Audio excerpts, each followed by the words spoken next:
ఈరోజు క్రైస్తవం నిలబడిందంటే ఈ 12 మంది ద్వారానే ప్రబలం అవడానికి కారణం. భారతదేశానికి సువార్త వచ్చిందంటే అమెరికా ఓడి ద్వారా రాలేదు, తెల్లోడి ద్వారా వచ్చింది అనుకున్నారు చాలామంది, చరిత్ర తెలియక. నల్లోడి ద్వారా రాలేదు, బ్రిటిష్ వాళ్ళ ద్వారా అసలు రాలేదు. బ్రిటిష్ వాళ్ళు వచ్చిందేమో 18వ శతాబ్దంలో, కానీ క్రీస్తు శకం 52వ సంవత్సరంలోనే, మొదటి శతాబ్దంలోనే యేసు ప్రభు వారి యొక్క శిష్యులలో ఒక శిష్యుడు తోమా భారతదేశానికి వచ్చాడు. ఆయన భారతదేశానికి వచ్చినటువంటి ఆ యొక్క సంవత్సరం గమనించండి, క్రీస్తు శకం మొదటి శతాబ్దము 52వ సంవత్సరంలో వచ్చాడు ఆయన. అంటే భారతదేశానికి సువార్త ఎప్పుడు వచ్చింది? 52లోనే వచ్చేసింది, మొదటి శతాబ్దంలోనే వచ్చేసింది మనకి క్రీస్తు శకం. పైగా ఎక్కడి నుంచి వచ్చింది? ఆసియా ఖండం నుంచి వచ్చింది.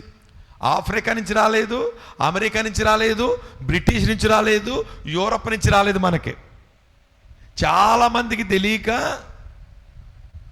బ్రిటిష్ వాళ్ళు తీసుకొచ్చారు. బ్రిటిష్ వాళ్ళు మతం తెల్లోళ్ళు మతం, తెల్లోడిది కాదు, నల్లోడిది కాదు, మందే ఈ మతం. అర్థమవుతుందా మీకు? ఇది తెలుసుకోండి సంగమా, చరిత్ర తెలుసుకోండి. 52వ సంవత్సరంలోనే యేసు ప్రభు 12 మంది శిష్యుల్లో ఒక శిష్యుడు భారతదేశానికి వచ్చిన ఆనవాళ్ళు కూడా ఇప్పుడు ఉన్నాయి మన దేశంలో.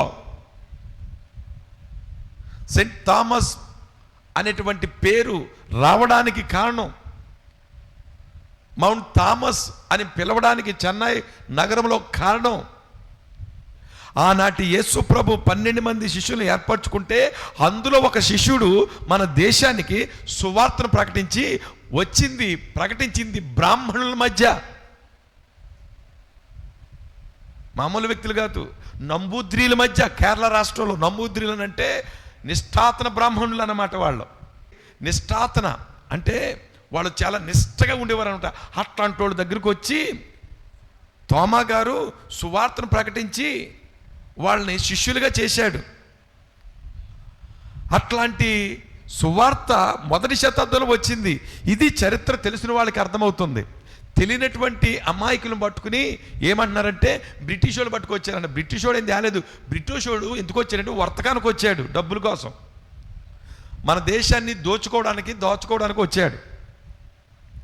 ఈస్ట్ ఇండియా కంపెనీ ద్వారా వర్తకాలు ప్రారంభించి అక్కడి నుంచి మన గుట్టుమట్టు చూసి దేశాన్ని దోచుకున్నాడు. కోహినూరు వజ్రాన్ని కూడా పట్టిపోయాడు. అర్థమవుతుందా మీకు? వాళ్ళు దోచుకోవడానికి వచ్చారు, వ్యాపార రీతికి వచ్చారు. వాళ్ళు వచ్చిన విధానం వేరు. అయితే వాళ్ళ కాలంలో కొంతమంది మిషనరీలు వచ్చారు, అంతే. వచ్చినటువంటి వారికి కూడా సరైనటువంటి ప్రాధాన్యత ఇవ్వలేదు. వాళ్ళని వాడుకున్నారు. కానీ కాబట్టి చరిత్ర తెలియకోకుండా ఏదేదో మాట్లాడుతున్నటువంటి వారికి నేను ఇచ్చే సమాధానం ఏంటంటే, యేసు ప్రభు వారి యొక్క సువార్త బ్రిటిష్ వాళ్ళ దగ్గర రాలేదు, లేక యూరప్ దేశాల నుంచి రాలేదు, లేకపోతే అమెరికా దేశం నుంచి తెల్లోళ్ళ ద్వారా మనకు రాలేదు, నల్లోళ్ళు ఆఫ్రికా ఖండం నుంచి రాలేదు. కానీ మన ఆసియా ఖండం నుంచే మన భారతదేశానికి సువార్త వచ్చింది. భారతదేశం గమనించినప్పటికే ఆ సామ్రాజ్యం అఖండ దేశంగా ఉంది.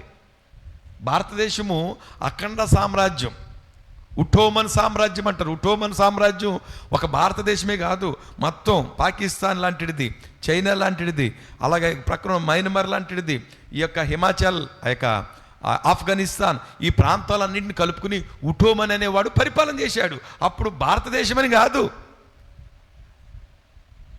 ఇట్లాంటి సామ్రాజ్యము కలిసి ఉన్నప్పుడే వచ్చింది సువార్త. తర్వాత విడిపోయినాయి రాజ్యాలు. ఇటీవల మన కళ్ళ ముందు 1947 సంవత్సరంలో పాకిస్తాన్ విడిపోయింది స్వతంత్రం వచ్చాక. కాబట్టి సువార్త అనేది యేసు ప్రభు శిష్యులు ఒక శిష్యుడు అనేటువంటి తోమాని ఇక్కడికి దేవుడు పంపించాడు. అయితే మీరు ఆలోచన చేయండి, ఇక్కడ ఇట్లాంటి గొప్ప గొప్ప సువార్తను ప్రకటించడానికి ఏర్పాటు చేయడానికి ప్రభు ఓ మంచి నిర్ణయం తీసుకున్నాడట. ఆ నిర్ణయం తీసుకోవడానికి ముందు ఏం చేశాడు ఆయన? ఆ రాత్రంతా కూడా ఏం చేశాడు ఆయన? ప్రార్థనలు కనిపెట్టాడండి.